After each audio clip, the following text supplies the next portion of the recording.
Welcome to another episode of Hood Games. I'm your host, the 40-year-old gamer, and today we are talking about a game that I felt like should have been Game of the Year. Not taking no credit from Baldur's Gate 3 because it's one of those games that a lot of people play.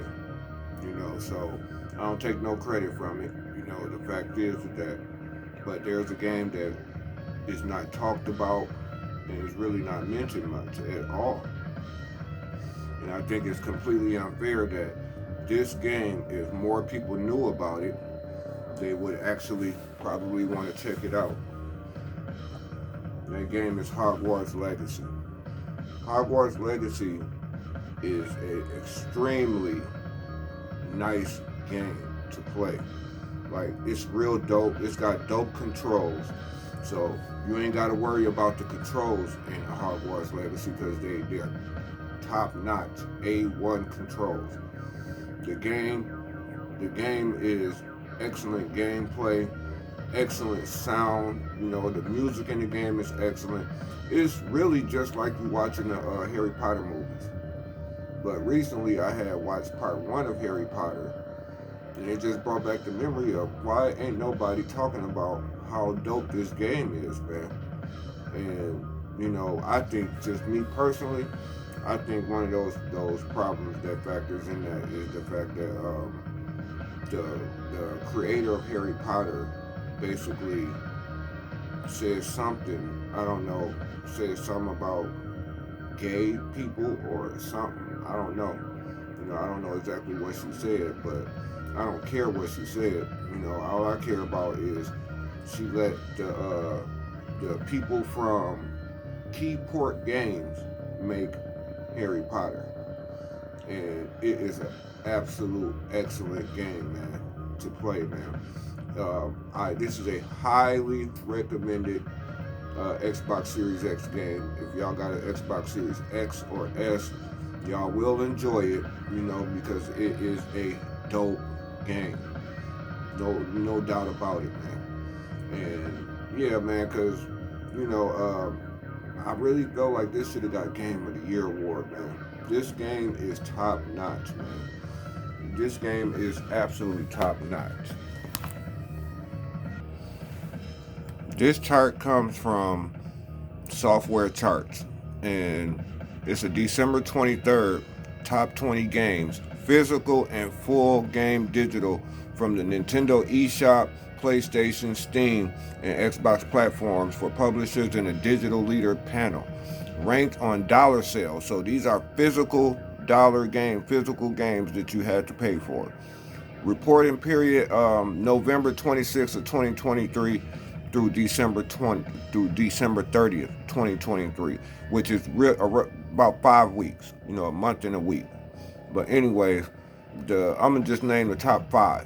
The top 5 games that they got for 2023, and from that period from November to December, the end of December 2023, were Call of Duty Modern Warfare 3. Of course, it's new, so a lot of people is gonna be on there because there's a lot of Call of Duty players out there.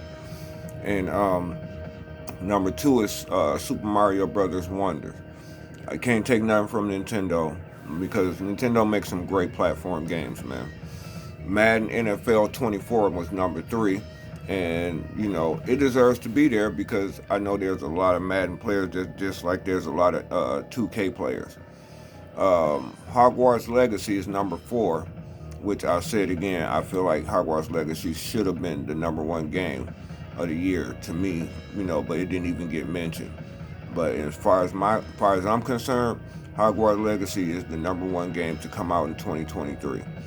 And the number 5 game that they got was Marvel Spider-Man 2. Now, as you can see, I'm showing a whole list of games, that you can see for yourself. The top 20 games that was listed in that month for sales.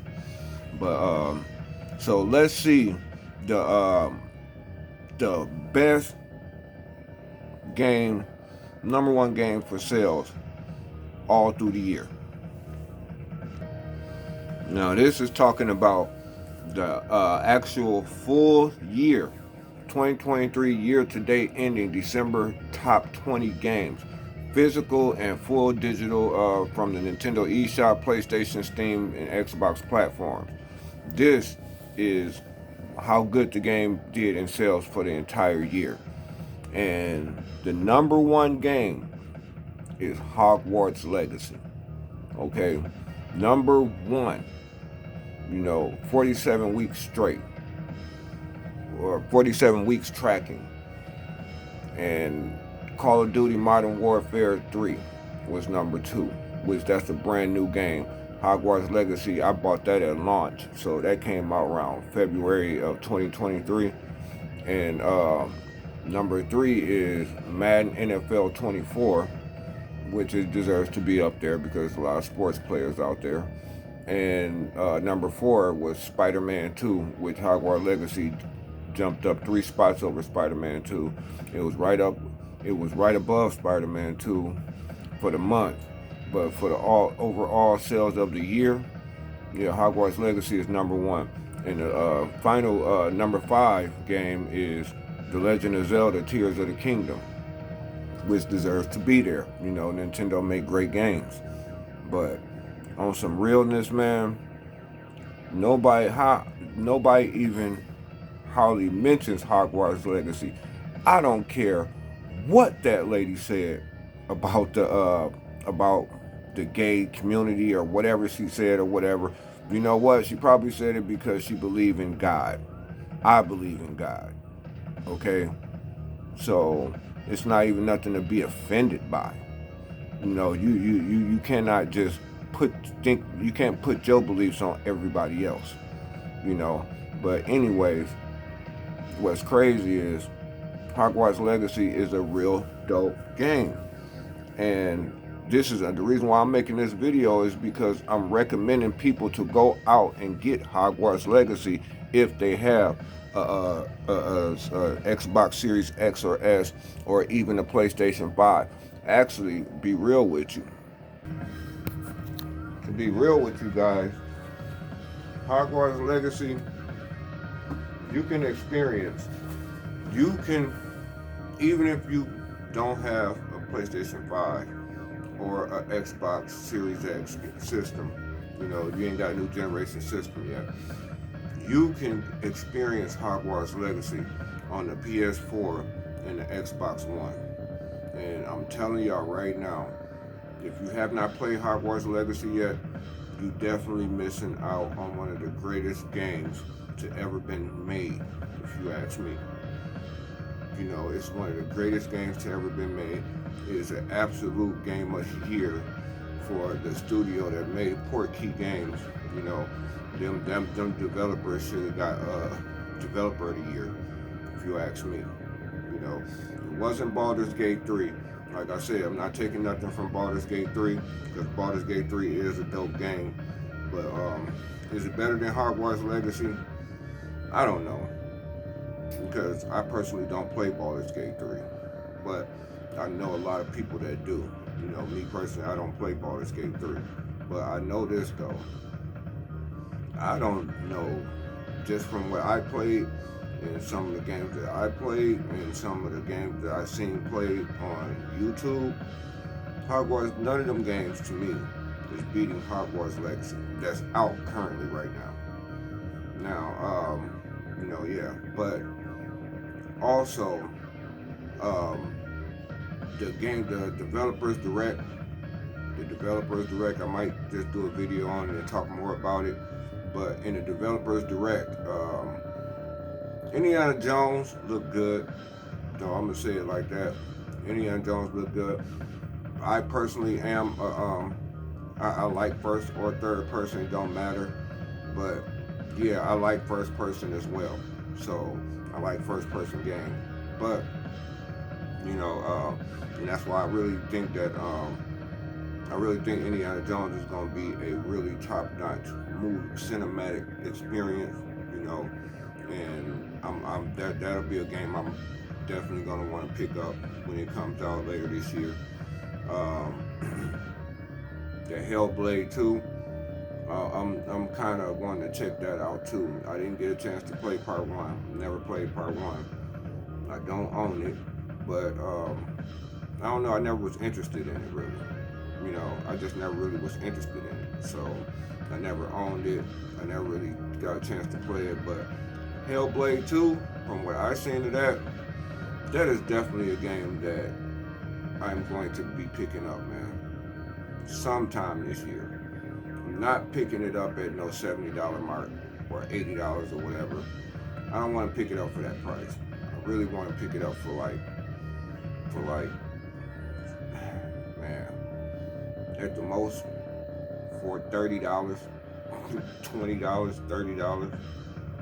And that's actually a lot to me. Because these days, if y'all been following my channel for a minute, y'all would know that I'm a type of gamer that I wait till the games get cheap. There's only a select few games that I will actually go pay full price for. And Hogwarts Legacy was one of those games that I paid full price for at launch. I paid over $80 for Hogwarts Legacy. It was $79.99. And let me tell you, it was worth every single penny. Every single penny. And I'll be real with y'all, man. A lot of people might disagree with this, but Hogwarts Legacy is better than Spider-Man 2, man. I'm gonna just be real with you. Hogwarts Legacy is one of the best games I've ever seen, and that's just the truth. But as far as the game show go, I think that Secret of Mana game, that's gonna be super popular on the Xbox when it comes to the Xbox this year.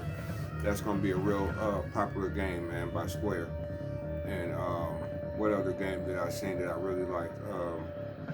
I like that. What game was that? I know it's Indiana Jones. I like Hellblade 2. I like that Secret Mana game. That just came out of nowhere. Like, they never announced this game or none of this game. They just secretly announced it on the Developers Direct. But honestly, at first I was feeling like, man, the Developers Direct was too short. Like, I wish they would have showed more. But the truth is, the Developers Direct is not the Xbox Showcase. It's just some developers talking about some games that they're making. But it's first party. I want to see the Xbox Showcase, because I don't want to just see first party games like PlayStation players. A lot of PlayStation players just want to see first party games. I want to see second and third party games, man. I want to see the whole abroad of what's coming out this year for the Xbox Series S and X.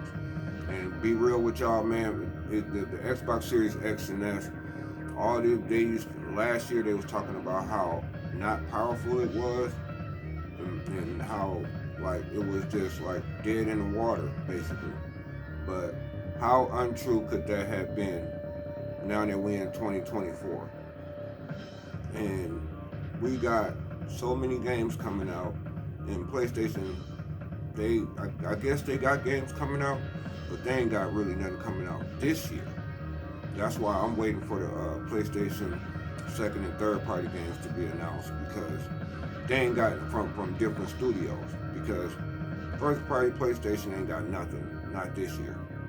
They ain't got nothing. It's just the truth, man. I know the truth hurts, but hey, man, get you an Xbox, man. If you want to play some of these exclusive titles that's coming out for Xbox, and you might only be able to play them on Xbox, you really should get an Xbox, man, for this generation. Just in my opinion, PlayStation is losing bad in this generation now, man. Ever since Activision Blizzard got bought out by Microsoft, the whole scenario has turned upside down. The only thing that's different from us Xbox players, what's different from Xbox players and PlayStation players, a lot of Xbox players tell the truth. It don't matter even if it's about PlayStation. Like, even if it's something good about PlayStation. Because I will tell the truth if PlayStation is doing something good. They got a couple games coming out, but who cares, man? The games they got coming out, I don't know. I guess PlayStation people looking forward to it, but I don't know, man. PlayStation 5 You know, like King said on the Xbox podcast, on the Xbox Frontline or Xbox Frontline, just like King say, man, try to play the Game Pass, man. It's worth it, man. And thank y'all for watching. Like, comment, and subscribe to the channel if y'all like the video. And until next time, y'all too old to be playing video games.